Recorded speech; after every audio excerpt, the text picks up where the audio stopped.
사랑하는 우리 계문교 청년 모든 여러분들 반갑습니다. 금요일 아침인데요. 내일부터 오늘만 또 잘 견디면 여러분에게는 또 3일 정도 되는 긴 연휴라면 긴 연휴가 또 좀 기다리고 있습니다. 좀 이번 주 청년부 예배를 좀 많이 이렇게 못 오시는 분들이 계시더라고요. 그래서 여러분들 감히 권하기는 어느 자리에 있더라도 예배를 꼭 지켰으면 하고요. 여러분이 또 청년부가 여러분 본진이니까 적절한 표현일지 모르지만, 그러니까 또 이렇게 돌아올 곳이 있음을 또한 기억하셨으면 좋겠다라는 생각을 좀 해보게 됩니다. 오늘 이제 읽을 말씀을 좀 볼 텐데, 이렇게 두 가지 정도를 좀 생각해 보면 좋을 것 같습니다. 그러니까 기본적인 것들, 그러니까 욥기를 읽어내려가는 큰 틀에 대해서 다시 한번 좀 설명을 할 필요가 있을 것 같아요. 그러니까 욥기는 흔히 얘기하는 규범적 지혜, 그러니까 잠언의 지혜라고도 제가 표현을 하는데, 아마 설교에서는 좀 어려운 표현이라 못할 것 같지만 여기서는 좀 해볼게요. 그러니까 규범적 지혜, 그러니까 잠언의 지혜라는 건 뭐냐면, 하나님께서 흔히 우리가 이제 언약적 관점에서 보면은 이제 종주권 언약에 해당하는 좀 개념이라고 보면 될 것 같아요. 하나님께 신실하게 행하는 자를 하나님도 신실하게 갚으신다라는 게 이제 종주권 언약에 해당하는 내용이잖아요. 그렇게 좀 이해를 해볼 수 있을 것 같고요. 두 번째는 이제 뭐냐면 반대로 이제 이게 이제 잠언적 지혜라는 거죠. 반대로 이제 반성적 지혜라는 건 초월적 하나님에 대한 인식이라고 할 수 있습니다. 그러니까 그게 전부가 아니다라는 거죠. 그러니까 규범적 지혜가 전부면 사실 우리는 하나님을 어느 정도 통제할 수 있습니다. 그러니까 근데 그런 게 아니죠. 하나님께서는 초월자로서, 그러니까 우리의 지혜가 닿지 않는 곳에서도 질서를 만드시는 분이라는 거죠. 그러니까 정확히 얘기하면 이런 표현이 되겠네요. 그러니까 우리의 우리의 질서 관념이라고 할까요? 우리가 생각하는 질서를 하나님이 만족시키셔야 하나님이 질서의 하나님이 되는 게 아니라 하나님이 만든 게 질서다라는 거죠.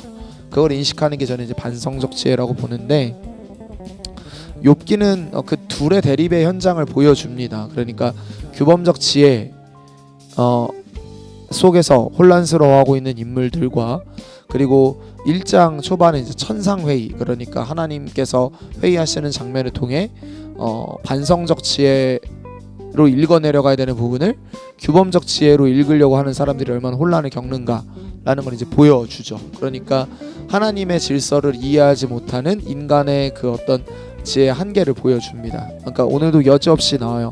엘리후라고 하는 젊은 지혜자가 등장하는데, 그는 이제 좀 어려운 표현으로 양쪽 다 지지하는 양비론자입니다. 근데 여러분, 양쪽을 다 지지한다는 게 어떤 의미에서는 되게 지혜로워 보이면서도 줏대 없고 가닥을 못 잡는 건데, 욥에게 지금 어떤 얘기를 하냐면, 이 사람이 너가 하나님보다 더 의롭다고 말하느냐라고 얘기를 해요. 근데 욥이 그런 말 한 적이 없거든요. 근데 결론은 뭐냐면, 욥이 죄를 지었는데 지금 고백을 안 하고 있으면서 자기는 무죄하다라고 하는 게 자기에게 지금 잘못된 고통이 찾아왔다라고 하는 게, 그러니까 하나님이 실수했다라는 말이고, 그러니까 하나님은 의롭지 않은 분이 된다, 이런 표현인 것 같아요. 결론은 무슨 말이냐면, 그는 지혜로워 보이지만 전혀 지혜롭지 않은 사람인 거예요. 여러분, 그러니까 우리가 스스로 지혜 있다라고 생각하고 말하고 행동하는 것들이 하나님의 인식, 하나님의 관점에 보기에 얼마나 위험하고 다소간 우스꽝스러울 수 있는지에 대한 우리는 이해를 좀 가질 필요가 있는 것 같습니다. 여러분, 우리가 지혜 있다라고 말하는 것들이 얼마나 한계를 가지고 있는가를 보는가가 저는 정말 지혜라 생각해요. 그러니까 내가 보는 관념과 관점에 한계가 있구나 라는 것들을 볼 수 있는 게 우리에게 필요합니다. 그런 것들을 좀 우리가 잘 인식해 볼 필요가 있을 것 같고요.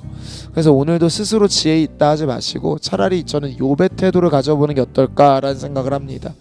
욥의 노래라고 불리는 30장 31장 부분을 보면 하나님을 향해 질문을 쏟아내고 있는 장면들이 나오고요. 그 장면에서 그는 끊임없이 어떤 의미에서 하나님께 불평을 합니다. 근데 저는 그게 어떤 의미에서는 조금 더 의미 있다 생각해요. 결론적으로 이 사건을 일으키시는 장본인 되시는 원인의 원인 되시는, 그죠? 근본적 원인이 되시는 하나님께 묻는 거죠. 하나님 어쩌자고 이런 일을 하시는 겁니까? 라고 묻는 거예요. 그죠? 그분께 묻는 거고 그분께 따지는 겁니다. 어떤 의미에서는 그게 훨씬 더 현실적이라고 저는 생각합니다. 왜냐하면 나중에 하나님께서 욥을 향하여서 내 종이다, 의롭다 라고 평가를 하십니다. 42장에 가면 그 장면을 통해 우리가 확인하고 알 수 있는 건 결국은 뭐냐면, 욥의 인생에서 우리가 거기서 파악할 수 있는 건 뭐냐면, 하나님께서 욥의 인생을 통해서 어떤 것들을 이렇게 사탄하고 내기를 하셨냐면은, 그가 하나님을 버릴 겁니다, 이 부분을 내기했잖아요. 근데 욥이 하나님을 안 버리고 계속 하나님을 보고 있단 말이에요. 그리고 하나님을 향해 서 있단 말이죠. 그리고 그게 결국 하나님을 이기게 해요. 저는 이게 욥에게 있어서 가장 놀라운 점이며 하나님이 욥에게 가장 기대하는 면이라고 저는 생각하고, 그리고 이게 우리에게도 기대하시는 거라 생각합니다. 결국 여러분 어려움 가운데서 주님께 매달리는 지혜가 우리에게 필요한 것 같아요. 왜냐하면 이 일이 하나님의 손 안에 있다는 확신이 우리에게 있어야 되고요. 그럴 때만 하나님께 기도할 수 있습니다.